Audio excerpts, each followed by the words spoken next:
Good morning students, welcome back. These are my students of 6th standard, right? Okay, and we were studying the first chapter, understanding diversity, and I think this is the third class of this chapter. और आज हम इसके कुछ question answers तक पहुंच जाएंगे and most probably tomorrow we will finish the chapter. बल्कि tomorrow क्या, अगर आज आपको यहाँ तक हो जाता है तो शॉर्ट एंड लॉन्ग आंसर्स की आपको वर्कशीट मिल जाएगी और आज ही कंप्लीट कर सकते हैं हम ये चैप्टर. तो लास्ट डे कल हमने क्या किया था, ये 118 पेज नंबर पे कुछ एक्टिविटी दी गई थी, इसको हमने कंप्लीट किया था, राइट? अच्छा, इसके बाद कुछ केस स्टडीज़ हैं. पेज नंबर 118 पर ही आप नीचे देखिए, यहाँ पर कुछ केस स्टडी है.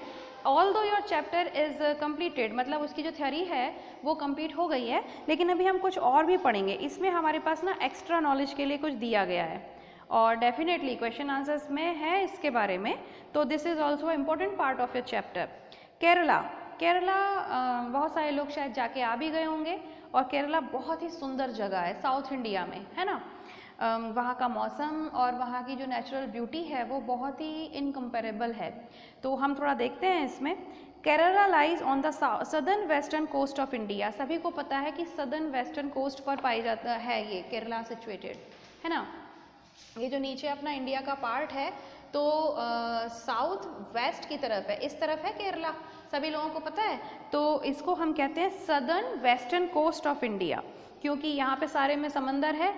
वो कौन सा अरेबियन सी और whatever, bay of Bengal जो भी है, तो वो इधर इधर सब जगह पानी. तो ये जो कोस्टल एरिया है पूरा, तो आप सोच सकते हो कि कोस्टल एरिया जो समुद्र के पास जो एरिया होते हैं उनका तो मौसम भी बहुत अच्छा होता है और उनकी नेचुरल ब्यूटी भी अच्छी होगी, ठीक है. तो this is present in the southern western coast of India, ठीक. It is famous for its pleasant climate, hills, beaches and scenic beauty, so much so that it is aptly called God's own country. Oh my God, इतना सुंदर है ये कि केरला को God's own country कहा जाता है.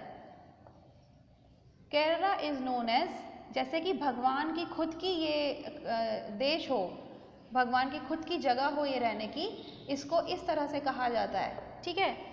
क्यों? क्योंकि इसमें अल्टीमेट ब्यूटी है, ठीक है भी.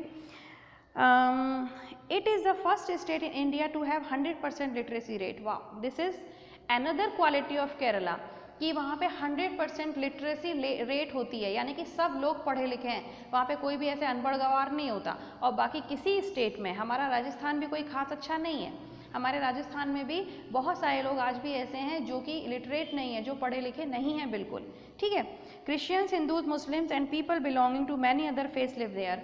ऑब्वियसली, क्योंकि सारे ही देश में, चाहे वो केरला हो या इंडिया का कोई भी स्टेट हो, हमें सभी रिलीजन के लोग मिलते हैं. तो वही केस केरला का भी है, वहाँ पर भी सब प्रकार के हिंदू, मुस्लिम, सिख, ईसाई आपस में है, भाई भाई सब मिलते हैं वहाँ पे.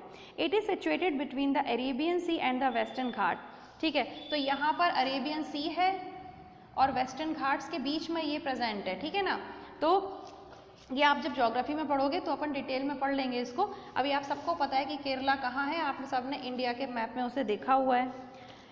Rice, coconut, many types of spices, bananas, tapioca etcetera grow here. अब वहाँ पे कौन कौन सी इम्पॉर्टेंट एग्रीकल्चर किए जाते हैं, वहाँ पे कौन कौन सी फसलें उगाई जाती हैं, उसमें से इम्पॉर्टेंट आपके पास हैं. It is rice, coconut, spices, bananas, tapioca, etc. Okay. In fact, spices made it the favorite destination of traders in the ancient time. ठीक है.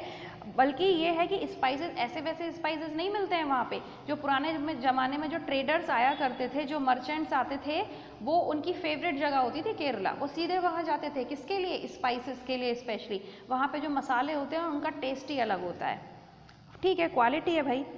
Jewish and Arab traders regularly came to Kerala to trade in spices. अब अरब से और Jewish जो लोग होते थे वो रेगुलरली आते थे केरला में. Kerala is also known for certain cash crops such as tea, coffee, rubber, tapioca which are exported to other country. Cash crops जो होती हैं वो ये होती हैं कि हर वक्त साल में 2 बार 3 बार नहीं उगाई जाती हैं, ठीक है. तो ये जो कैश क्रॉप्स होती हैं जैसे कि टी, कॉफ़ी, रबर, टैपियोका, ये बाकी देशों में एक्सपोर्ट भी की जाती हैं.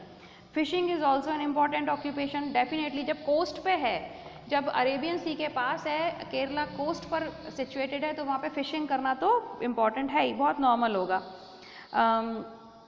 वहाँ की जो लार्ज पॉपुलेशन है, मतलब पॉपुलेशन का एक बहुत बड़ा हिस्सा फिशिंग पर डिपेंड करता है। वहाँ के बहुत लोग मछुआरे हैं और मछली को, कुछ लोग मछली पकड़ते हैं, फिर उनको पालते हैं, उनको बेचते हैं, तो ये सारा का सारा क्या कहलाता है, फिश ऑक्यूपेशन कहलाता है, फिशिंग कहलाता है। तो वहाँ के लोगों का मेन ऑक्यूपेशन में से, जितने भी मेन ऑक्यूपेशन हैं उनमें से एक फिशिंग भी है, ठीक है। The fishing nets that are used here are called cheena vala. वहाँ पे जो फिशिंग नेट्स यूज़ होते हैं उनको क्या कहा जाता है, चीना वाला। क्यों कहा जाता है, क्योंकि ये जो नेट्स होते हैं वो चाइना के नेट्स की तरह होते हैं। चाइना में जो नेट्स मिलते हैं फिशिंग के लिए उनकी तरह होते हैं, इसीलिए इनको कह देते हैं चाइना वाला की जगह चीना वाला, या पता नहीं चाइना वाला क्या कहते हैं, बट चीना वाला ठीक है। यहाँ पे जो चीना है वो चाइना को ही रेफर करता है, तो चाइना वाला या चीना वाला। दिस इज़ बिकॉज, अच्छा, beside this Kerala also has flourishing coir industry. Coir industry भी वहाँ पर बहुत ज़्यादा है, बहुत अच्छी खासी चीज़ें मिलती हैं कॉयर की, जो कि केरला से आती हैं। Coir mattresses made from the husk of coconuts are of the best quality. अब वहाँ पे आपको पता है कि कोकोनट बहुत इम्पॉर्टेंट है, इम्पॉर्टेंट फूड आइटम है केरला का, और वहाँ पे उसकी खेती भी की जाती है। तो उसका जो ऊपर का पार्ट होता है, आपने कभी कच्चा नारियल देखा है? कच्चा नारियल जो होता है उसके ऊपर ऐसे रेशे रेशे होते हैं, फाइबर्स टाइप होते हैं, जिनको निकालना बहुत मुश्किल होता है, वो बहुत स्ट्रांगली जुड़े हुए होते हैं, है ना। कच्चा नारियल जो पूजा वगैरह में यूज़ करती हैं मम्मी लोग, तो उससे बनाए जाते हैं मैट्रेसेस, क्योंकि वहाँ पर तो नारियल की बहुत पैदावार होती है, तो उससे जब मैट्रेसेस बनाए जाते हैं तो वो बहुत बेस्ट क्वालिटी के मैट्रेसेस होते हैं, जल्दी ख़राब नहीं होते होंगे। It is a favourite tourist location. Obviously जब इतना सुंदर है तो टूरिस्ट तो आएंगे ही, तो इसीलिए केरला जो है वो बेस्ट टूरिस्ट लोकेशन भी है। Coconut trees, beaches, synagogues, churches, backwaters at Alleppey and Kumarakom, Chinese fishing nets, snake boat race during the festival of Onam, Kathakali dance, wildlife sanctuaries, hill station of Munnar, rubber tea and coffee plantation on the slopes of the hills, etc. makes it a popular tourist destination. अब इसमें आपको याद रखना पड़ेगा कि क्या क्या है केरला में जो बहुत इंपॉर्टेंट है। वहाँ के बीचेस, वहाँ के ट्रीज, ठीक है ना, churches, back waters, Chinese fishing nets और स्नेक बोट रेस देखी होगी तुम लोगों ने टीवी में कभी, कि वो बड़ी बड़ी नाव होती हैं और उनकी रेस की जाती है, ये ओणम में किया जाता है स्पेशली। कथकली डांस है वहाँ का, वाइल्ड लाइफ सेंचुरीज़ हैं, और hill station of Munnar, Munnar कोई जगह है वहाँ पे, वहाँ पर हिल स्टेशन है वहाँ का, और वहाँ पे हिल्स की जो स्लोप होती है उस पर रबर की खेती की जाती है, वो देखने लायक होती है। टी और कॉफ़ी के जो प्लांटेशन होते हैं वो देखने लायक होते हैं, ठीक है ना। तो ये सब चीज़ें मिल के एक टूरिस्ट डेस्टिनेशन बनाती हैं केरला को, ठीक है। The presence of a large number of rivers led in the growth of Kerala. Definitely जितनी भी तरक्की की है केरला ने, उसके लिए बहुत इंपॉर्टेंट रोल किसका है, वहाँ की वाटर बॉडीज़ का। भाई जो जहाँ पर इतना समंदर होगा, जहाँ पर नदियाँ होंगी, वहाँ पर तो फिर सब कुछ होगा। जहाँ नेचर है वहाँ सारी ग्रोथ होती है। जितना आप नेचर से दूर जाते जाते हो वहीं आपकी ग्रोथ ख़त्म होती जाती है। आजकल आपको पता है जितने लोग जितना एसी यूज़ करते हैं, जो बिल्कुल एसी से बाहर निकलते, वो ही सबसे ज़्यादा बीमार होते हैं, क्योंकि हम नेचुरल हैं, हम इस नेचर के पार्ट हैं। इंसान कोई अलग नहीं है, नेचर के पार्ट है, तो आप नेचर के साथ रहो। इतना अपने आप को आर्टिफिशियल चीज़ों के साथ क्यों जोड़ना है। अब आप खुद देख लो, जब आप स्कूल आया करते थे, सामने बैठ के पढ़ते थे, इट वॉज़ वेरी ईजी और मज़ा आता था। क्यों? क्योंकि आप एक ह्यूमन बीइंग हो, हम एक ह्यूमन बीइंग हैं, तो हमारा इंटरेक्शन नेचुरल था। लेकिन अभी ऑनलाइन क्लासेस, वैसे तो टेक्नोलॉजी बहुत चल रही है, बहुत आगे बढ़ चुकी है, बट नाउ व्हाट, क्यों ऑनलाइन क्लासेस में परेशानी हो रही है? क्यों? क्योंकि this is not natural, this is artificial. आज हम मास्क लगा के घूमते हैं, क्या हमें अच्छा लगता है? नहीं, 1 घंटे नहीं खड़े हो पाते। क्यों? क्योंकि वो नेचुरल नहीं है। अगर मास्क नेचुरल होता तो भगवान ने हमारी नाक के ऊपर कुछ मास्क फिट करके दिया होता, लेकिन वो नहीं है। हमें हवा चाहिए, नेचुरल हवा चाहिए। तो इसका मतलब ये है कि जितना आप नेचर से दूर जाओगे उतना ही आप परेशान हो जाओगे। अब ये बात चाइना वाले तो समझते नहीं हैं, तो इसीलिए कोरोना वोरोना और पता नहीं क्या क्या। ठीक है, बट हम तो समझ सकते हैं। तो पहली बात तो इंडियंस कभी ऐसा काम नहीं करते कि वायरस बनाएं, कि बीमारियां फैलाएं, कभी क्या किसी के ऊपर आज तक अटैक ही नहीं किया हमने। तो पूरी हिस्ट्री में सबने इंडिया के ऊपर ये अटैक किया है, पर इंडिया कभी अपनी तरफ से अटैक नहीं करता। हाँ, अपनी जान बचाते तो सभी हैं, तो इसीलिए लड़ाई तो होती है, बट अपनी तरफ से कभी अटैक किया है? कभी नहीं किया। तो this is the greatness of India. ठीक है, नेक्स्ट है the presence of a large number of river, ये हो गया। It also shows a lot of foreign influence in its culture. अच्छा जी, इसके अलावा वहाँ का जो कल्चर है केरला का, उसके अंदर प्रॉपर इंडियन कल्चर के साथ साथ आपको विदेश के लोगों के कल्चर की भी छाया दिखेगी, वहाँ का भी इफेक्ट दिखेगा। क्यों? क्योंकि देखो अभी हमने क्या पढ़ा था कि पुराने ज़माने में जितने भी ट्रेडर्स होते थे वो सब के सब कहाँ जाते थे? सीधे केरला जाते थे, क्योंकि केरला है ही इतना सुंदर, वहाँ पे ट्रेड भी बहुत अच्छी हो जाती थी। तो इसीलिए ज्विश थे या फिर अपने यूरोपियंस थे, अरब थे, कितने भी लोग जो आते थे ना वहाँ पर ट्रेड करने जाते थे, और वहाँ पे कुछ लोग वहीं बस जाते थे। तो धीरे धीरे धीरे करते करते उनका कल्चर भी हमें केरला में देखने को मिलता है, क्योंकि वहाँ पे ज्विश भी रहते होंगे और थोड़े बहुत अरब के कंट्रीज़ के लोग भी वहाँ पर आए, तो उनका कल्चर भी, वो थोड़ी बहुत तो बातें पता चलती हैं वहाँ के बारे में। तो जब आप केरला जाते हो तो ब्रिटिश, अरब, ज्विश, इन सब तरीके के कल्चर को वहाँ पर देखते हो along with the Indian culture. Next है it is quite clear from the history that when foreigners settle down in one place they spread their religious teachings as well. For instance, Saint Thomas, the first century traveler, brought Christianity to the India. Vasco da Gama, a Portuguese sailor, also came to Kerala and can be given the credit for the beginning the spice trade between India and Western world.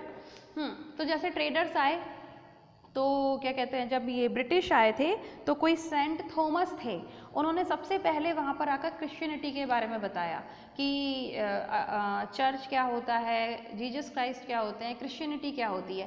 पहले वहाँ पे Hindus थे, ठीक है, थोड़े बहुत Muslims थे, क्योंकि मुगल्स आकर अपना भी कल्चर लेकर आए थे मुगल, लेकिन ब्रिटिश आए तो उन्होंने क्रिश्चियनिटी के बारे में बताया। तो the first was sent Thomas. Next Portuguese seller था एक, वास्को डी गामा, आपने नाम भी सुना होगा, उसने सबसे पहले वहाँ पे ट्रेड किया था, किसका? स्पाइसेस का। और स्पाइसेस को वेस्टर्न वर्ल्ड और इंडिया के बीच में सबसे पहले जो ट्रेड करवाने वाला बंदा था वो था वास्को डी गामा, ठीक है। इब्न बतूता, इब्न बतूता एक मुस्लिम मोरक्कन ट्रैवलर था, जिसने कि केरला में इस्लाम को, यानी कि मुस्लिम जो रिलीजन होता है उसके बारे में उन लोगों को बताया था, ठीक है। तो he was Ibn Battuta, okay. Next case study आती है लद्दाख। इन्होंने एक और इस प्लेस के बारे में हमें बताया है, लद्दाख के बारे में। तो इसकी भी हम कुछ क्वालिटीज़ पढ़ लेते हैं। देखो हम कहाँ, साउथ इंडिया से सीधे हिमालय पे पहुँच गए, ठीक है। अब आप खुद देखना कि क्या डाइवर्सिटी है हमारे देश की, कि कहाँ केरला और कहाँ लद्दाख, ठीक। यहाँ पे हम क्या देख रहे हैं? नदियाँ हैं, पहाड़ हैं, सुंदरता है, स्पाइसेस हैं, और क्या कहते हैं, ट्रीज़ हैं, डांस है, बड़ी बड़ी बोट्स चलती हैं, स्पाइसेस स्पाइसेस हैं, कितने सारे तरीके की ट्रेड कर चुके हैं। तो यहाँ पर दुनिया भर की चीज़ें। अब आ जाओ लद्दाख। लद्दाख एक कोल्ड डेजर्ट है जहाँ पर हमेशा बर्फ़ जमी होती है ज़्यादातर टाइम। यहाँ पे कोई एग्रीकल्चर नहीं होता है, यहाँ पर रियरिंग ऑफ शीप होती है। मतलब यहाँ पे वैसे तो और भी थोड़े बहुत जानवर पाले जाते हैं, लेकिन मेनली शीप जो होता है उसकी रियरिंग होती है। रियरिंग मतलब होता है उनको पालन करना, उनका मतलब ऑक्यूपेशन होता है शीप रियरिंग। देख रहे हो कितना अपोजिट है बिल्कुल। ये कहाँ एकदम हरा भरा, बिल्कुल फुल ऑफ ग्रीनरी है ना, and it is cold desert जहाँ पर ग्रीनरी का कोई नाम नहीं है। This is really wonderful diversities present in India. इसको हम क्या कहते हैं? लैंड ऑफ हाई पासेस कहते हैं। जैसे ये गॉड्स ओन कंट्री कहलाता है, तो लद्दाख क्या कहलाता है? लैंड ऑफ हाई पासेस, ठीक है, ठीक है भाई। It is lies in the eastern part of Jammu Kashmir. ये कहाँ पाया जाता है? जम्मू कश्मीर के ईस्टर्न पार्ट में पाया जाता है। सभी को पता है वो ऊपर अपना ऐसा ऐसा जो इंडिया है ना, यहाँ से वो इसके, ये जम्मू कश्मीर है, तो यहाँ ईस्टर्न पार्ट में पाया जाता है, ठीक है। It is inhabited by people of Indo Aryan and Tibet descent. अब यहाँ पे जो लोग पाए जाते हैं वो ज़्यादातर इंडो आर्यन हैं और तिब्बतन हैं। It is one of the most thinly populated region in Jammu and Kashmir, ये जम्मू कश्मीर का सबसे कम पॉपुलेशन वाला प्लेस है।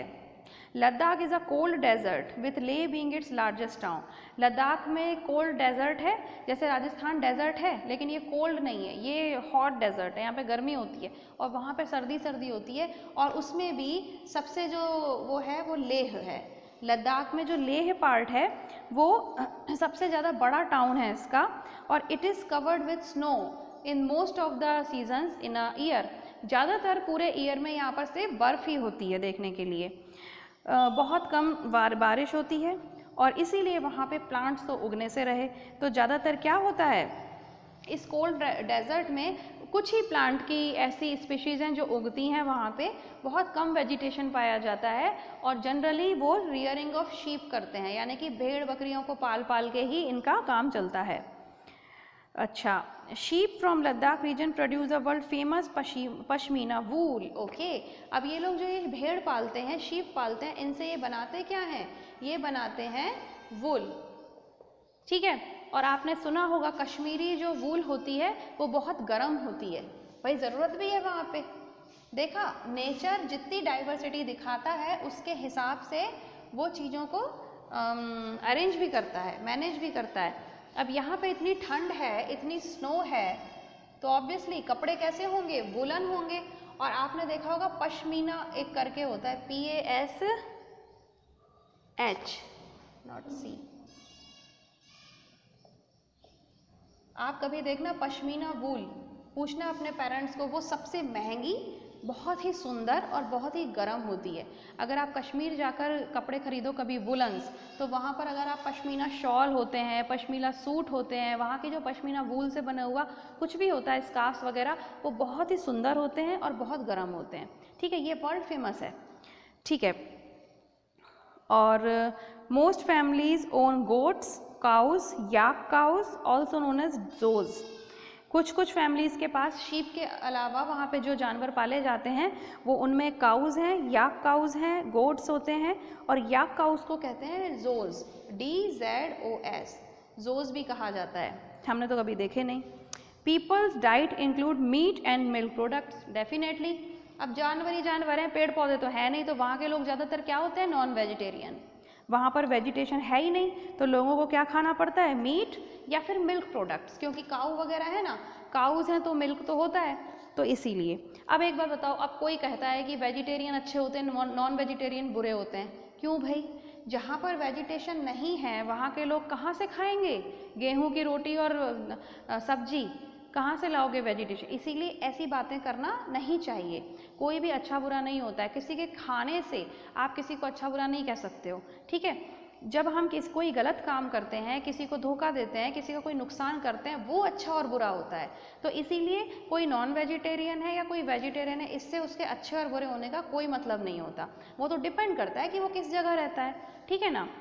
नेक्स्ट हम देखते हैं, देयर आर मैनी पासेज इन लद्दाख, और ये हमने कहा था ना कि लैंड ऑफ हाई पासेस कहलाता है। पासेस मतलब होता है वहाँ पे रूट्स होते हैं। अब जैसे पहाड़ हैं, पहाड़ के बीच में रास्ते गए होते हैं, ये पहाड़ी पहाड़ हैं छोटे छोटे, तो अभी इनके बीच में से ना बड़े बड़े रास्ते गए होते हैं, और इन रास्तों पे ट्रेडर्स आते हैं, बहुत सारे ट्रेडर्स इन्हीं रास्तों के थ्रू इंडिया आते हैं और इन्हीं रास्तों के थ्रू अपने देश वापस जाते हैं, तो इनको कहते हैं पासेज, ठीक है।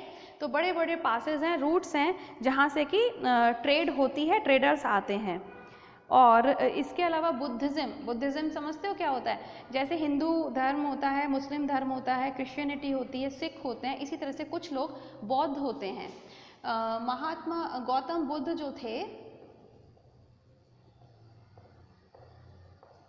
गौतम बुद्ध एक बहुत ही एनलाइटेड पर्सन हुए हैं। जैसे कि हम भगवान मानते हैं, इसी तरीके से कुछ लोग गौतम बुद्ध को भी भगवान ही मानते हैं और उनकी बातों को फॉलो करते हैं। जैसे हम हिंदू लोग श्री राम जी को, श्री कृष्ण जी को, काली माँ को फॉलो करते हैं, मुस्लिम अल्लाह को फॉलो करते हैं, क्रिश्चियन लोग जीसस को फॉलो करते हैं। तो इसी तरीके से कुछ लोग होते हैं जो गौतम बुद्ध की टीचिंग्स को फॉलो करते हैं और उनको हम कहते हैं बौद्ध। हिंदी में मैं लिखती हूँ बौद्ध धर्म को मानने वाले, ठीक है। तो इसी को हम कहते हैं बुद्धिज्म,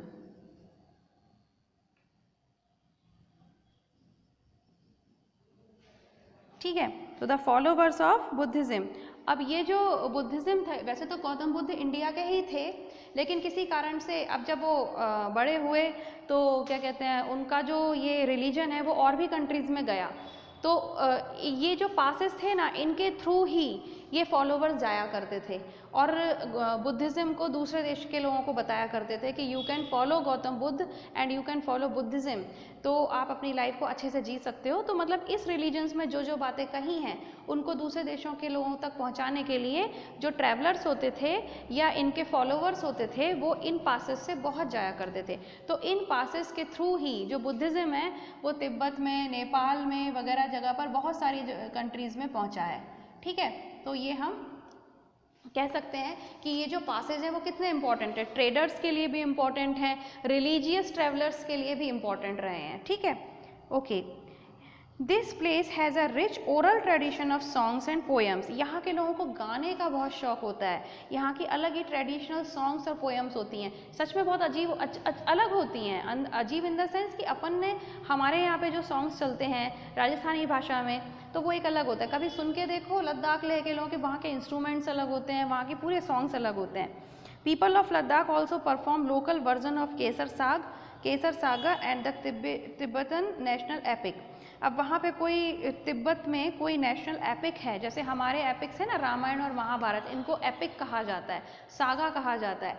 इनको कहते हैं कि ये बहुत इम्पॉर्टेंट पोएम्स कह लो या फिर कुछ कुछ चीज़ें पोएम्स के फॉर्म में होती हैं, कुछ कुछ चीज़ें प्रोज के फॉर्म में होती हैं। हिंदी में आप पढ़ते हो, कुछ कुछ तो चैप्टर्स होते हैं और कुछ कुछ पोएम्स होते हैं, तो इनको एपिक्स कहा जाता है। जैसे हमारे हिंदू धर्म में रामायण महाभारत एपिक्स हैं, ऐसे तिब्बत में कोई एपिक चलता है केसर सागा, तो केसर सागे को भी अलग अलग ढंग से ये लोग गाते हैं, सुनते हैं, है ना। तो ये वहाँ का बड़ा इम्पॉर्टेंट एक कल्चर है। तो इस तरीके से हमने ये चैप्टर में देखा। आज हमने दो चीज़ों के बारे में पढ़ा, दो अलग अलग प्लेसेस के बारे में पढ़ा था, एक तो था केरला और एक है लद्दाख। अब आप देख रहे हो कंप्लीटली डिफरेंट, वहाँ के लोग वेजिटेरियन होते हैं, यहाँ के लोग नॉन वेजिटेरियन होते हैं। वहाँ पे खूब वेजिटेशन पाया जाता है, नेचुरल ब्यूटी है, वहाँ पे नदियाँ हैं, सब कुछ है और समंदर ही समंदर, और यहाँ पे दूर दूर तक सिर्फ डेजर्ट। ठीक है, वहाँ पे मौसम हमेशा अच्छा ही रहता है जनरली और गर्मी ही होती है, लेकिन यहाँ पे सिर्फ सर्दी सर्दी, आधे से ज़्यादा टाइम पर सिर्फ स्नो। ठीक है, तो यहाँ पर जानवरों को पालना, जिसमें कि शीप मेन है, और शीप से जो वूल बनाई जाती है वो पश्मीना वूल जो है वो बहुत ही कॉस्टली और बहुत ही पॉपुलर, बहुत ब्यूटीफुल होती है।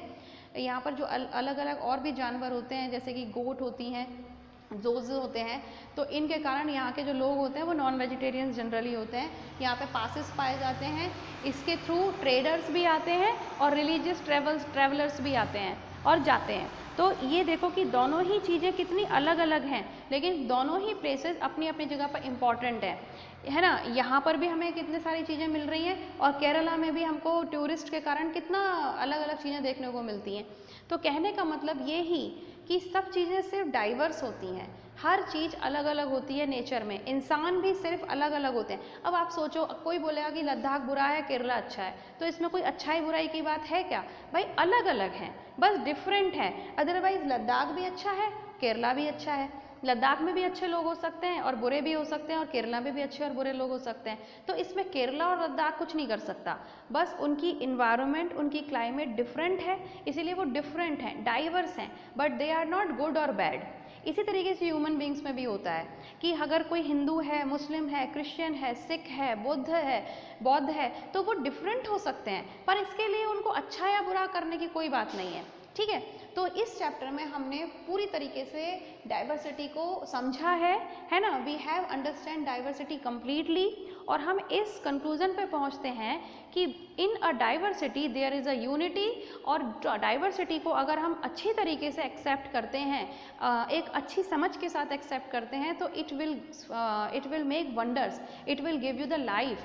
अगर एक ही जैसी चीज़ें होंगी तो आप बोरिंग हो जाओगे। ये पूरी दुनिया, पूरा नेचर ही डाइवर्सिटी से फुल है ना। अगर भगवान को भी डाइवर्सिटी पसंद नहीं होती तो बस एक ही तरीके का पेड़, एक ही तरीके के पानी, एक ही तरीके के लोग, सबकी शक्लें एक सी, सब कुछ एक जैसा होता। लेकिन तुम हर जगह देख रहे हो कि कितनी डाइवर्सिटी है, that's means diversity is life. तो डाइवर्सिटी को कभी भी नेगेटिव वे में मत लो, हमेशा पॉजिटिव वे में समझोगे तो you will enjoy diversity and that's it in the chapter of understanding diversity. ठीक है, तो अब हम कल इसकी एक्सरसाइजेस में जाएंगे बिकॉज आई थिंक आज के लिए इतना काफ़ी है। और now we will come in the page number 121. tomorrow we will go for the exercise और कल ही आपको इसकी वर्कशीट भी सॉरी हाँ PDF मिल जाएगी क्वेश्चन आंसर्स की। तो कल आपका ये चैप्टर पूरी तरह से कंप्लीट हो जाएगा। ठीक है, तो अभी तक तो कुछ खास लिखना है नहीं और एक क्विक रिवीजन वाला ज़रूर था, तो आपने इसकी कॉपीज़ बना ली होंगी। जिन बच्चों ने बुक्स और कॉपीज़ नहीं खरीदी हैं वो जल्दी से जल्दी खरीदो, क्योंकि अभी कोर्स बहुत ज़्यादा है और अब बिल्कुल भी रुकने वाला नहीं है। अब ये कोरोना के लिए सोच के मत बैठे रहना कि कोई जनरल प्रमोशन मिलने वाला है या फिर स्कूल बंद होने वाले हैं, ऐसा कुछ भी नहीं होने वाला है। ठीक है, पढ़ाई चालू हो गई है तो हो गई है। तो कल हमने पेज नंबर 118 पे एक क्विक रिवीजन के क्वेश्चन आंसर्स किए थे, तो you have to done that in the notebook. और अभी जो हम कल एक्सरसाइज करेंगे उसे भी आपको कंप्लीट करना है। कोई भी प्रॉब्लम आती है, I think I have given you all the number, तो इस नंबर पे आप कांटेक्ट कर लेना 7410816493। This is my number. किसी भी वक्त कॉल मत करते रहना। आप शाम को मुझे 5 से लेके 6 बजे के बीच में कॉल कर लो, जो भी पूछना है पूछ लो, जो भी डाउट होता है डाउट, या फिर व्हाट्सएप पे मैसेज कर देना। ठीक है, तो I think you all enjoy this chapter, you got this chapter completely, so tomorrow we will finish this chapter. Till then, have a nice day. Goodbye.